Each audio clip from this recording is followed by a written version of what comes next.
आए थे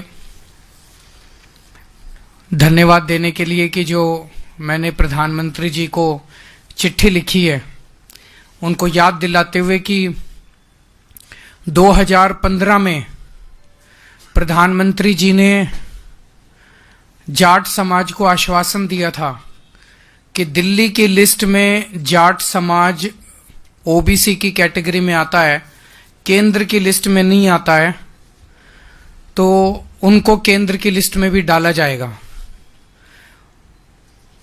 आज इस एक लाइन से आप सब इस इशू को बड़े आराम से समझ सकते हैं कि दिल्ली यूनिवर्सिटी में या दिल्ली यूनिवर्सिटी के किसी भी कॉलेज में राजस्थान के जाट समाज को रिजर्वेशन मिलता है, दिल्ली के जाट समाज को रिजर्वेशन नहीं मिलता। इससे बड़ी विसंगति और क्या हो सकता है, इससे बड़ा अन्याय और क्या हो सकता है। एम्स में, सफदरजंग में, एनडीएमसी में, डीडीए में, केंद्र सरकार के दिल्ली में स्थित सभी संस्थानों में राजस्थान के जाट समाज को रिजर्वेशन मिलता है, लेकिन दिल्ली के जाट समाज को रिजर्वेशन नहीं मिलता। इससे बड़ी विसंगति और क्या हो सकती है। इसे दूर करने के लिए पहले 2015 में प्रधानमंत्री जी ने आश्वासन दिया था जाट समाज को। उसके बाद 2017 में, 2019 में और 2022 में केंद्रीय गृह मंत्री अमित शाह जी ने आश्वासन दिया था। लेकिन ये बड़ी पीड़ा की बात है कि देश के सबसे टॉप के लीडर और नंबर 2 के लीडर दोनों ने आश्वासन दिया, लेकिन दोनों ने अपना आश्वासन पूरा नहीं किया। भारतीय जनता पार्टी वाले मेरे को खूब गालियां देते रहते हैं। मेरे उनसे निवेदन है कि गालियां को तो देते रहो, मुझे कोई दिक्कत नहीं, आप खूब गालियां दो, बस इसका जवाब दे दो कि जाट समाज का जो दिल्ली की ओबीसी लिस्ट में है उसको केंद्र की ओबीसी लिस्ट में कब डालोगे। प्रधानमंत्री जी इस चुनाव के दौरान समय समय पे दिल्ली आएंगे, दिल्ली आके वो भाषण देंगे। इस बात का जवाब दे दें कि जो उन्होंने 2015 में आश्वासन दिया था और जो उनके गृह मंत्री ने 2017, 2019 और 2022 में आश्वासन दिया था, वो जाट समाज को, दिल्ली के जाट समाज को केंद्र की ओबीसी लिस्ट में कब डालेंगे, ये बता दें। दूसरा, आज हम इलेक्शन कमीशन जा रहे हैं। हम लोग 3 बजे इलेक्शन कमीशन जाएंगे। मैं जाऊंगा, अतिशी जी जाएंगी, भगवंत मान जी जाएंगे, संजय सिंह जी जाएंगे और राघव चड्ढा जी जाएंगे। 2 मुद्दे हैं। अवध कुमार ओझा जी हमारे पटपड़गंज से कैंडिडेट हैं। उनका वोट ग्रेटर नोएडा में बना हुआ था। उन्होंने दिल्ली में वोट बनवाने के लिए 26 दिसंबर को फॉर्म 6 भर दिया, आवेदन दे दिया। उन्हें वहां से कोई जवाब नहीं आया। किसी ने उन्होंने कहा कि चूंकि आपका ग्रेटर नोएडा में वोट बना हुआ है तो आपको फॉर्म 6 नहीं फॉर्म 8 भरना पड़ेगा ट्रांसफर के लिए। तो उन्होंने 7 जनवरी को फॉर्म 8 भर दिया। कानून के मुताबिक 7 जनवरी लास्ट डेट थी फॉर्म 8 भरने की। इलेक्शन कमीशन के मैनुअल ये कहते हैं कि आखिरी डेट ऑफ नॉमिनेशन से 10 दिन पहले तक फॉर्म 6, फॉर्म 8, फॉर्म 7 भरे जा सकते हैं। 17 जनवरी लास्ट डेट है, तो 10 दिन पहले मतलब 7 जनवरी लास्ट डेट थी। उन्होंने लास्ट डेट को फॉर्म 8 अपना भर दिया कि मेरा ग्रेटर नोएडा से दिल्ली वोट शिफ्ट करवा दिया जाए। दिल्ली के चुनाव आयोग सीईओ, इलेक्टोरल ऑफिसर जो है दिल्ली की, उन्होंने एक ऑर्डर निकाला जिसमें उन्होंने लिखा कि 7 जनवरी लास्ट डेट है। मिस्टीरियसली एक दिन बाद दोबारा ऑर्डर निकाला और उसमें कह दिया 6 जनवरी लास्ट डेट है। यह दूसरा ऑर्डर क्यों निकाला गया?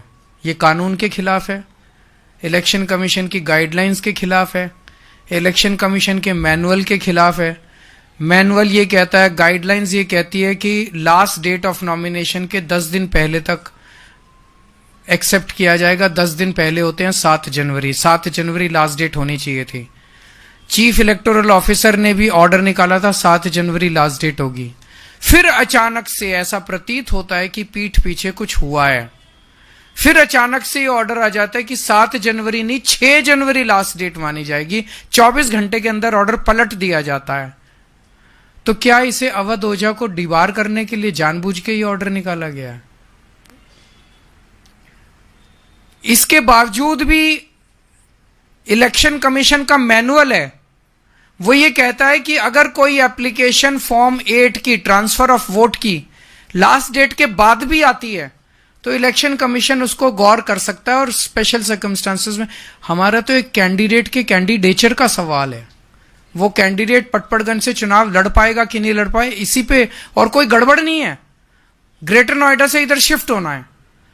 तो आज हम चीफ इलेक्शन कमीशन से मिलेंगे और उनसे ये निवेदन करेंगे कि अवध ओझा का ट्रांसफर करवाया जाए ताकि वो अपना चुनाव नॉमिनेशन पेपर्स फाइल कर सके। और दोबारा दूसरी मुद्दा है जो अभी 2-3 दिन पहले संजय सिंह जी ने उठाया था कि नई दिल्ली विधानसभा के अंदर भारतीय जनता पार्टी के कई सारे, परवेश वर्मा जी, कमल संदेश जी, सीपी जोशी जी, कमलेश पासवान जी,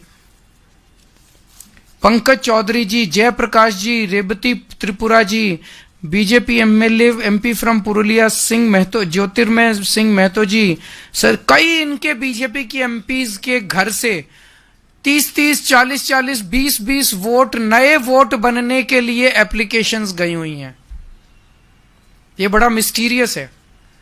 मुझे एक पत्रकार ने बताया कि उन्होंने लोकल डीएम से पूछा, local DM district electoral officer होता है, उस लोकल डीएम से पूछा कि आप इसका क्या कर रहे हैं।